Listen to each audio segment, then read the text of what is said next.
नमस्कार दोस्तों, all exam guide गुरु के यूट्यूब चैनल पर मैं सुजीत पांडे आप सभी का बहुत बहुत स्वागत करता हूं। दोस्तों, बहुत ही शानदार लूसेंट के क्वेश्चन लेकर आ गए हैं। हिस्ट्री के क्वेश्चन है और 100 प्रश्न है, 100 के 100 बहुत इंपॉर्टेंट है। आपने इन क्वेश्चनों को कई बार देखा होगा, तो आपको करना है ये कि कम से कम 50 प्रश्न सही करने, सिर्फ 50 प्रश्न का टारगेट दे रहे हैं। पूरा वीडियो लगाइए, 50 प्रश्न सही कीजिए। चैनल पर पहली बार आए हैं, जीके पढ़ना चाहते हैं, चैनल को सब्सक्राइब कर लेना प्लीज। दोस्तों, शिद्दत से जितना मैं कराते जा रहा हूं उतने क्वेश्चन करते चलो, अच्छे से रिवीजन करते चलो। जहां से भी पढ़ो कोई दिक्कत नहीं है, लेकिन प्रैक्टिस सेट जरूर लगाओ। एग्जाम में ऐसे ही क्वेश्चन मिलेगा, ऐसे ही 4 ऑप्शन मिलेंगे। तो चलिए करते हैं स्टार्ट वीडियो को। पहला क्वेश्चन देखिए, भगवान बुद्ध ने प्राण कहां पर त्यागे? तो भगवान बुद्ध ने प्राण कहां पर त्यागे, सही आंसर हो जाएगा आपका ऑप्शन नंबर यहां पर डी, कुशीनगर। यहां पर इस प्रश्न के लिए सही आंसर हो जाएगा। बढ़ते हैं अगले क्वेश्चन की तरफ। अजंता की चित्रकारी निम्नलिखित में से किससे प्रेरित है? तो अजंता की चित्रकारी यह प्रेरित है आपकी दयालु बुद्ध से। ऑप्शन नंबर ए यहां पर सही आंसर हो जाएगा। बौद्धों के विश्वास के अनुसार गौतम बुद्ध का अगला अवतार किसे माना जाता है? तो गौतम बुद्ध जी का अगला अवतार यहां पर option number B Maitreya right answer हो जाएगा।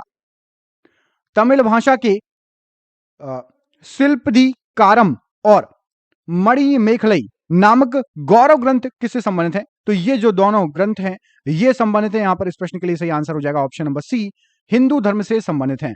लीजिए अगला क्वेश्चन, निम्नलिखित में से कौन सा मठ बौद्ध धर्म से संबंधित है? तो यहां पर जो ऑप्शन दिए गए हैं उसमें से आपका बौद्ध धर्म से संबंधित है चैत्य मठ। ऑप्शन नंबर बी चैत्य मठ राइट आंसर हो जाएगा। निम्नलिखित में से कौन संस्कृत का प्रथम व्याकरणविद था? तो संस्कृत का सबसे पहले व्याकरणविद थे आपके पारणी। ऑप्शन नंबर यहां पर डी पारणी बिल्कुल सही आंसर हो जाएगा। बुद्ध का निर्वाण स्थल निम्नलिखित में से कौन सा है? तो बुद्ध ने निर्वाण प्राप्त किया था, यहां पर सही आंसर हो जाएगा आपका कुशीनगर। महापरिनिर्वाण भी कहते हैं स्थली कुशीनगर को, यूपी में है, उत्तर प्रदेश में है कुशीनगर।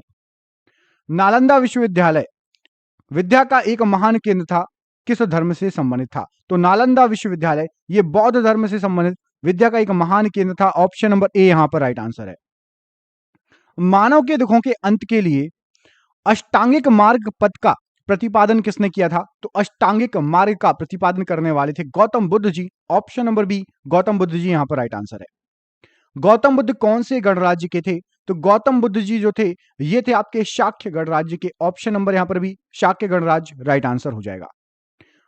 बौद्ध धर्म में बुल का संबंध बुद्ध के जीवन की किस घटना से है? तो बुल या बैल का जो संबंध है यहां पर सही आंसर हो जाएगा, ये जन्म से संबंधित है। ऑप्शन नंबर ए जन्म राइट आंसर है। बौद्ध धर्म ने समाज के 2 वर्गों को अपने साथ जोड़कर एक महत्वपूर्ण प्रभाव छोड़ा, वे वर्ग कौन से थे? तो ये जो वर्ग थे वो थे आपके स्त्रियां और शूद्र, इनको बौद्ध धर्म ने समाज से जोड़ा। ऑप्शन नंबर डी यहां पर सही आंसर हो जाएगा। बुद्ध किस वंश से संबंधित थे? तो बुद्ध जो थे वो थे शाक्य वंश से संबंधित। ऑप्शन नंबर सी यहां पर राइट आंसर है। बुद्ध का अर्थ क्या होता है? तो बुद्ध का अर्थ होता है आपका ऑप्शन नंबर ए ज्ञान प्राप्त। ऑप्शन नंबर ज्ञान प्राप्ति राइट आंसर हो जाएगा। बुद्ध को प्रबोध कहां प्राप्त हुआ था? तो बुद्ध जी को प्रबोध प्राप्त हुआ था आपका बोध गया में। ऑप्शन नंबर बी बोध गया राइट आंसर है। अशोक के किस बौद्ध साधु से प्रभावित होकर बौद्ध धर्म अपनाया था? तो अशोक प्रभावित हुए थे उपगुप्त से, ये एक बौद्ध साधु थे। ऑप्शन नंबर बी सही आंसर है। बुद्ध के उपदेश किस भाषा में दिए हैं? तो बुद्ध के जो उपदेश दिए गए हैं वो पाली भाषा में है। ऑप्शन नंबर सी पाली भाषा राइट आंसर है। निम्न में से कौन सा एक भारत में लिखित सबसे बाद वाला बौद्ध धर्म का ग्रंथ है? तो सबसे बाद में लिखा गया था ऑप्शन नंबर डी वाम साथ पाक सिनी। ऑप्शन नंबर डी वाम साथ पाक सिनी यहां पर राइट आंसर हो जाएगा। गौतम बुद्ध का जन्म स्थान क्या है? तो गौतम बुद्ध जी का जन्म स्थान है आपका Lumbini. Option number D Lumbini यहां पर राइट आंसर हो जाएगा। प्रारंभिक बौद्ध धर्म ग्रंथों की रचना किसमें की गई थी? तो सबसे पहले बौद्ध धर्म ग्रंथों की जो रचना की गई थी ये पाली भाषा में की गई थी। ऑप्शन नंबर बी पाली भाषा यहां पर राइट आंसर है। बुद्ध ने अपना पहला उपदेश डैश के डियर पार्क में दिया था, तो यहां पर सही आंसर हो जाएगा ऑप्शन नंबर बी सारनाथ के डियर पार्क में बुद्ध ने अपना सबसे पहला उपदेश दिया था। Option number B right answer हो जाएगा। बुद्ध ने अपना प्रथम धर्म संदेश कहां पर दिया था? तो सबसे पहला धर्म संदेश सारनाथ या डियर पार्क जो भी आए लगा देना। Option number D right answer है। आजीवक संप्रदाय एक संप्रदाय था, किससे संबंधित? तो जो आजीवक संप्रदाय था यह बुद्ध का समसामयिक संप्रदाय था। ऑप्शन नंबर यहां पर ए इस प्रश्न के लिए राइट आंसर हो जाएगा। अलेक्जेंडर जो है आपका सिकंदर और पोरस ने लड़ाई लड़ी थी किस नदी के तट पर? तो सिकंदर और पोरस की जो लड़ाई थी वो लड़ी गई थी ऑप्शन नंबर ए झेलम नदी के तट पर। ऑप्शन नंबर ए यहां पर राइट आंसर हो जाएगा। सिकंदर महान का शिक्षक कौन था? तो सिकंदर महान का शिक्षक था अरस्तु। ऑप्शन नंबर डी अरस्तु यहां पर राइट आंसर हो जाएगा। उन स्तंभदार भवनों को क्या कहते हैं जिनमें बौद्ध भिक्षु पूजा करते हैं? तो उन स्तंभदार भवनों को कहा जाता है चैत्य। ऑप्शन नंबर बी यहां पर राइट आंसर हो जाएगा, चैत्य। सिकंदर की मृत्यु के बाद उसके साम्राज्य का पूर्वी भाग किसके अधीन चला गया था? तो जो पूर्वी भाग था वो चला गया था सेल्यूकस निकेटर के अधीन। Option number A right answer हो जाएगा। जैन साहित्य को क्या कहते हैं? तो जैन साहित्य को कहा जाता है अंग। ऑप्शन नंबर यहां पर डी अंग सही आंसर हो जाएगा जैन साहित्य के लिए। इच्छा सब कष्टों का कारण है, इसका प्रचार करने वाला धर्म कौन सा है? तो इच्छा सब कष्टों का कारण है, ये बुद्ध धर्म इसका प्रचार करता है। ऑप्शन नंबर ए बुद्ध धर्म राइट आंसर है। बुद्ध के जन्म और उसके पूर्व जन्म की कहानियां किसमें संकलित की गई हैं? तो बुद्ध के जन्म और उनके पूर्व जन्म की कहानियां ये जातक कथाओं में संकलित की गई है। ऑप्शन नंबर डी सही आंसर है। निम्न में से कौन सा शासक बुद्ध का समकालीन था? तो बुद्ध का समकालीन यहां पर जो ऑप्शंस दिए गए हैं Bimbisara. Option number B Bimbisara यहां पर राइट आंसर हो जाएगा। बुद्ध के प्रथम प्रवचन को कहा जाता है क्या? तो बुद्ध के सबसे पहले प्रवचन को कहा जाता है आपका धर्म चक्र प्रवर्तन सुत। ऑप्शन नंबर यहां पर भी इस प्रश्न के लिए सही आंसर हो जाएगा। प्रथम बौद्ध परिसर कहां आयोजित की गई थी? तो सबसे पहली बौद्ध परिसर आयोजित की गई थी राजगृह में। ऑप्शन नंबर सी राजगृह सही आंसर हो जाएगा। मिलिंद पन्हो क्या है? तो मिलिंद पन्हो बौद्ध ग्रंथ है। ऑप्शन नंबर डी बौद्ध ग्रंथ यहां पर राइट आंसर हो जाएगा। अगला क्वेश्चन देखिए, बुद्ध धम्म और संघ मिलाकर ये क्या कहलाते हैं? तो ये कहलाते हैं आपके त्रिरत्न। बौद्ध धर्म के त्रिरत्न हैं बुद्ध, धम्म और संघ। Option number A right answer है। महावीर का प्रथम शिष्य कौन था? तो महावीर जी का सबसे पहला शिष्य यहां पर सही आंसर हो जाएगा आपका Jamali. Option number D Jamali right answer है। निम्नलिखित में से कौन सा संप्रदाय बौद्ध धर्म का नहीं है? तो यहां पर आपको बता दें हीनयान भी है, महायान भी है, दिगंबर संप्रदाय ये जैन धर्म का है, बौद्ध धर्म का नहीं है। थेरवाद भी है, हीनयान महायान थेरवाद बौद्ध धर्म से संबंधित है, दिगंबर नहीं है। ऑप्शन नंबर सी गलत हो जाएगा। तिब्बत में बौद्ध धर्म का प्रचार करने वाले बौद्ध भिक्षु कौन थे? तो तिब्बत में बौद्ध धर्म का प्रचार किया था पद्म संभव जी ने। ऑप्शन नंबर डी यहां पर राइट आंसर हो जाएगा। वर्धमान महावीर और किस नाम से विख्यात थे? तो वर्धमान महावीर को और जाना जाता था जेना नाम से। ऑप्शन नंबर ए यहां पर जेना इस प्रश्न के लिए राइट आंसर हो जाएगा, वर्धमान महावीर का नाम। और भारतीय इतिहास के निम्नलिखित युगों में से किसके दौरान क्षत्रिय एक विशिष्ट पहचान रखते थे? तो भारतीय इतिहास के बुद्ध के युग में क्षत्रिय एक विशिष्ट पहचान रखते थे। ऑप्शन नंबर ए बुद्ध का युग राइट आंसर हो जाएगा। गौतम बुद्ध का जन्म स्थान किसके द्वारा अंकित किया जाता है? तो गौतम बुद्ध जी का जो जन्म स्थान है यह अंकित किया जाता है आपका अशोक मौर्य का रुम्बनदेही स्तंभ में। Option number B right answer हो जाएगा, अशोक मौर्य के रुम्बनदेही स्तंभ। जैन तथा बौद्ध धर्म के समय कितने आश्रमों को मान्यता प्राप्त थी? तो जैन तथा बौद्ध धर्म के समय ऑप्शन नंबर बी 4 आश्रम हुआ करते थे। ऑप्शन नंबर बी यहां पर राइट आंसर हो जाएगा। न्याय सूत्र किसने लिखी है? तो न्याय सूत्र जो लिखी थी सही आंसर हो जाएगा आपका गौतम। ऑप्शन नंबर बी न्याय सूत्र के लेखक। अगला क्वेश्चन देखिए, भारत में जैन धर्म का संस्थापक कौन है? तो भारत में जैन धर्म के संस्थापक के रूप में माने जाते हैं Mahavir ji. Option number B यहां पर राइट आंसर हो जाएगा। छठी शताब्दी ईसा पूर्व कौन सा काल कहलाता था? तो छठवीं शताब्दी ईसा पूर्व कहलाता था आपका धार्मिक उत्तेजना काल। ऑप्शन नंबर यहां पर डी इस प्रश्न के लिए राइट आंसर हो जाएगा। उस राज्य का नाम बताइए जिसने पहली बार युद्ध में हाथियों का इस्तेमाल किया था। तो सबसे पहली बार युद्ध में हाथियों का इस्तेमाल किया गया था मगध द्वारा। ऑप्शन नंबर बी मगध यहां पर सही आंसर हो जाएगा। उस गणतंत्र का नाम बताइए जो छठी शताब्दी ईसा पूर्व में जातियों का राज्य संघ बना था। तो छठी शताब्दी ईसा पूर्व में जातियों का राज्य संघ, यहां पर सही आंसर हो जाएगा इस प्रश्न के लिए वज्जी जनपद। Option number B. किसकी सेना ने ग्रीक शासक सिकंदर के साथ झेलम नदी के तट पर मुकाबला किया था? तो उस समय थे मुकाबला करने वाले पोरस। ऑप्शन नंबर यहां पर डी पोरस राइट आंसर हो जाएगा। निम्नलिखित में से किस मुद्रा में गौतम बुद्ध ने सारनाथ में पहला उपदेश दिया था? तो गौतम बुद्ध जी ने धर्मचक्र मुद्रा में सबसे पहला उपदेश दिया था। ऑप्शन नंबर यहां पर सी इस प्रश्न के लिए राइट आंसर हो जाएगा। जैनियों द्वारा अपने पवित्र ग्रंथों के लिए सामूहिक रूप से किस शब्द का प्रयोग किया जाता है? तो उनके द्वारा प्रयोग किया जाता है अंग शब्द का। ऑप्शन नंबर यहां पर भी अंग शब्द राइट आंसर है। कैवल्य कौन से धर्म से संबंधित है? तो जो कैवल्य होता है वो जैन धर्म से संबंधित है। ऑप्शन नंबर बी जैन धर्म राइट आंसर हो जाएगा। त्रिपिटक धर्म ग्रंथ का संबंध किस धर्म से है? तो जो त्रिपिटक है ये बौद्ध धर्म से संबंधित है। Option number D right answer हो जाएगा। 16 महाजनपदों में से किसकी राजधानी तक्षशिला थी?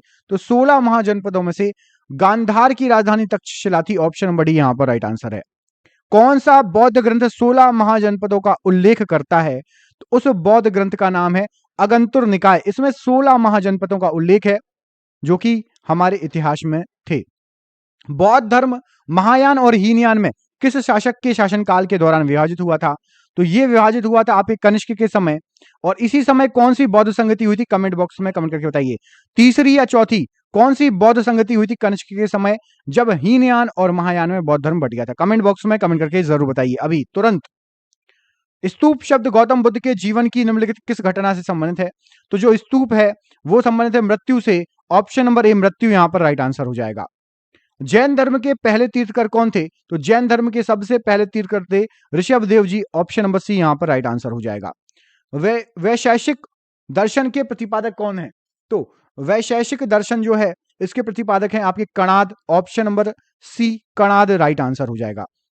निम्नलिखित में से प्राचीनतम राजवंश कौन सा है? तो सबसे प्राचीनतम राजवंश जो ऑप्शन में दिया गया है मौर्य सबसे प्राचीनतम राजवंश है ऑप्शन के अनुसार। बौद्ध धर्म के अधिकांश ग्रंथ किस भाषा में लिखे गए हैं? तो बौद्ध धर्म के अधिकांश ग्रंथ ये पाली भाषा में लिखे गए हैं। ऑप्शन नंबर डी पाली भाषा यहां पर राइट आंसर है। अशोक ने तृतीय बौद्ध परिसर कहां बुलाई थी? तो अशोक द्वारा तीसरी बौद्ध परिसर जो बुलाई गई थी वो पाटलिपुत्र में बुलाई गई थी। ऑप्शन नंबर ए पाटलिपुत्र इस प्रश्न के लिए राइट आंसर हो जाएगा। निम्नलिखित में से वह व्यक्ति कौन है जिसका नाम देवनाम प्रियदर्शी भी था? तो देवनाम प्रियदर्शी इस नाम से जाने जाते थे आपके राजा अशोक, मौर्य राजा अशोक। ऑप्शन नंबर ए यहां पर राइट आंसर हो जाएगा। अशोक की प्रशासनिक नीति में भारी परिवर्तन किस घटना से आया था? तो अशोक की प्रशासनिक नीति में भारी परिवर्तन कलिंग युद्ध के बाद आया था। ऑप्शन नंबर बी कलिंग युद्ध यहां पर राइट आंसर है इस प्रश्न के लिए। अशोक के अधीन मौर्य राजतंत्र का सबसे सही वर्णन निम्नलिखित में से कौन सा होगा? तो सबसे सही वर्णन ये आप मौर्य राजतंत्र का निकालें तो प्रबुद्ध स्वेच्छाचारी शासन किया था अशोक द्वारा। ऑप्शन नंबर ए मौर्य राजतंत्र का वर्णन प्रबुद्ध स्वेच्छाचारी शासन।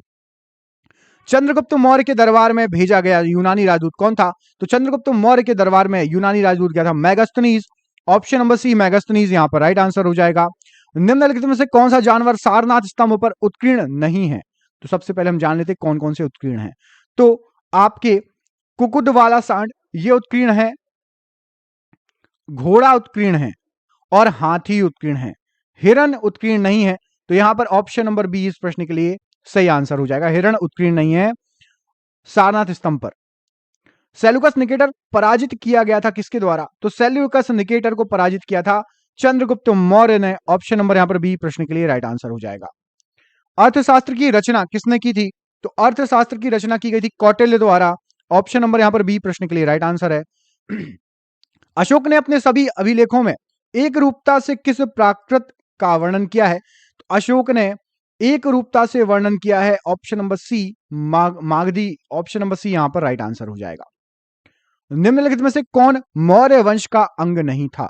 तो मौर्य वंश का अंग नहीं था बोला है, अजात शत्रु नहीं है, बाकी बिंदुसार चंद्रगुप्त मौर्य ये दोनों अंग थे। निम्नलिखित में से किसके द्वारा तृतीय बौद्ध परिसर को संरक्षण प्रदान किया गया था? तो तृतीय बौद्ध परिसर को संरक्षण प्रदान किया गया था अशोक के द्वारा। Option number B Ashoka right answer हो जाएगा। निम्नलिखित में से किस विदेशी यात्री ने भारत का दौरा सबसे पहले किया था? सबसे पहले भारत का दौरा किया था मेगास्थनीज ने। ऑप्शन नंबर बी मेगास्थनीज यहां पर राइट आंसर हो जाएगा। निम्नलिखित में से सम्राट अशोक की वह पत्नी कौन थी जिसने उसको प्रभावित किया था? तो सम्राट अशोक की वे पत्नी थी आपकी करुआकी, जिनने अशोक को प्रभावित किया था। ऑप्शन नंबर डी यहां पर राइट आंसर है। तक्षशिला विश्वविद्यालय किन दो नदियों के बीच स्थित है? तो तक्षशिला स्थित है आपका सिंधु नदी और झेलम नदी के बीच। Option number A right answer है। यूनानियों को भारत से बाहर किसने निकाला था? तो यूनानियों को भारत से बाहर निकालने का श्रेय जाता है चंद्रगुप्त मौर्य को। ऑप्शन नंबर ए यहां पर राइट आंसर है। चंद्रगुप्त मौर्य का प्रसिद्ध गुरु चाणक्य निम्नलिखित में से किस विद्या केंद्र से संबंधित है? तो चाणक्य जो है यहां पर सही आंसर हो जाएगा तक्षशिला से संबंधित है। ऑप्शन नंबर ए तक्षशिला राइट आंसर है। प्राचीन भारत का प्रसिद्ध शासक कौन था जिसने अपने जीवन के अंतिम दिनों में जैन धर्म अपना लिया था? तो जैन धर्म अपनाने वाले थे Chandragupta. Option number C Chandragupta right answer हो जाएगा। कलिंग युद्ध किस वर्ष हुआ था? तो कलिंग का युद्ध हुआ था आपका 261 बीसी में। ऑप्शन नंबर ए यहां पर राइट आंसर हो जाएगा। भारतीय रंगमंच में यवनिका या पर्दा का शुभारंभ किसने किया था? तो रंगमंच में पर्दे का शुभारंभ यूनानियों ने किया था। ऑप्शन नंबर सी यूनानी है, राइट आंसर हो जाएगा। शिलालेखों में किस राजा को देव नाम प्रिय या प्रियदर्शी देवताओं का प्रिय कहा गया है? तो ये सभी जो नाम है ये हैं आपके अशोक के। ऑप्शन नंबर ए सम्राट अशोक राइट आंसर है। कहा जाता है कि सेंट थॉमस ईसाई धर्म का प्रचार करने के लिए भारत आए थे। वे किसके शासनकाल के दौरान आए थे? तो वे आए थे आपके पार्थियन के शासनकाल के दौरान। ऑप्शन नंबर यहां पर बी इस प्रश्न के लिए राइट आंसर हो जाएगा। पार्थियन के शासनकाल के दौरान वे आए थे। जूनागढ़ शिलालेख का संबंध किससे है? तो जूनागढ़ शिलालेख जो है उसका संबंध है आपका रुद्रदामन से। ऑप्शन नंबर ए यहां पर रुद्रदामन राइट आंसर हो जाएगा। निम्नलिखित में से किसके शासन के काल के दौरान प्रसिद्ध अजंता गुफाओं में उत्कीर्णन का काम सबसे पहले शुरू किया गया था? अजंता गुफाओं में उत्कीर्णन का काम सबसे पहले शुरू किया गया था सातवाहनों के समय। ऑप्शन नंबर यहां पर बी राइट आंसर हो जाएगा। सातवाहन अपने सिक्के मुख्यतः किस धातु से बनाते थे? तो सातवाहन लेड से अपने सिक्के बनाते थे। ऑप्शन नंबर ए लेड यहां पर इस प्रश्न के लिए राइट आंसर हो जाएगा।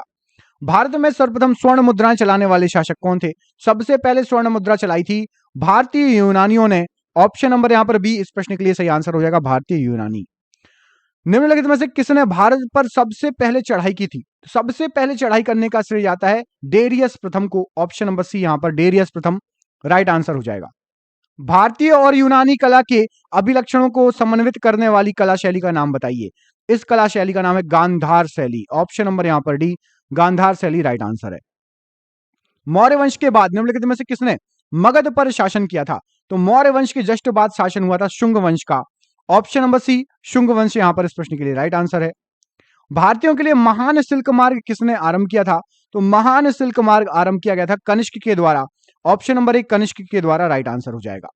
यूनानी रोमन कला को कहां स्थान प्राप्त हुआ था? तो यूनानी और रोमन कला को स्थान प्राप्त हुआ था कांधार में। ऑप्शन नंबर यहां पर Gandhara. Option number B Gandhara सही आंसर है। अगला क्वेश्चन देखिए, ईसवी सन 78 से प्रारंभ होने वाले शक संवत का संस्थापक कौन था? तो शक संवत के संस्थापक के रूप में जाना जाता है कनिष्क को। ऑप्शन नंबर एक कनिष्क यहां पर इस प्रश्न के लिए राइट आंसर हो जाएगा। भारत सरकार द्वारा प्रयोग में आने वाला शक संवत किसने प्रारंभ किया था? तो यह प्रारंभ किया था कनिष्क के द्वारा। ऑप्शन नंबर एक कनिष्क राइट आंसर हो जाएगा। कुषाण काल में सबसे अधिक विकास किस क्षेत्र में हुआ था? तो कुषाण काल में सबसे ज्यादा विकास हुआ था कला के क्षेत्र में। ऑप्शन नंबर बी कला के क्षेत्र में राइट आंसर है। निम्नलिखित में से कनिष्क के समकालिक कौन थे? तो कनिष्क के समकालिक थे आपके नागार्जुन, अश्वघोष और वसुमित्र। ये सभी कनिष्क के समकालिक थे, नागार्जुन, अश्वघोष और वसुमित्र। निम्नलिखित में से पहली बार किसने बिहार के बोधगया में महाबोधि मंदिर का निर्माण कराया था? तो महाबोधि मंदिर का निर्माण कराया गया था अशोक के द्वारा। ऑप्शन नंबर बी अशोक यहां पर राइट आंसर हो जाएगा। चरक किसके दरबार में प्रसिद्ध चिकित्सक थे? तो चरक जो थे वो थे आपके कनिष्क के दरबार में एक प्रसिद्ध चिकित्सक। पांड्य साम्राज्य की राजधानी क्या थी? तो पांड्य साम्राज्य की राजधानी थी आपकी Madurai. Option number B Madurai यहां पर राइट आंसर हो जाएगा। भारत का राष्ट्रीय पंचांग किस काल पर आधारित है? तो भारत का जो राष्ट्रीय पंचांग है वो शक काल पर आधारित है। ऑप्शन नंबर सी सही आंसर हो जाएगा, शक काल। और ये रहा आपके लिए सरप्राइज क्वेश्चन। निम्नलिखित में से वह महानतम कुषाण नेता कौन था जो बौद्ध बन गया? कमेंट बॉक्स में इस प्रश्न का आंसर आप कमेंट करके बताइए। बहुत ही शानदार क्वेश्चन है, इसका आंसर आप लोगों से बनना चाहिए। दोस्तों पहली बार चैनल पर आए हैं, चैनल को सब्सक्राइब कर लेना। और जो पुराने स्टूडेंट हैं, यदि आप में से किसी ने पूरा वीडियो देखा है तो प्लीज वीडियो को दूसरों को भेजिए और हमें कमेंट करके बताइए किसने पूरा वीडियो देखा। मिलते हैं अगले वीडियो में, तब तक के लिए अपने ख्याल रखिए। आप सभी का बहुत बहुत धन्यवाद दोस्तों, आपका दिन शुभ हो। बहुत बहुत धन्यवाद।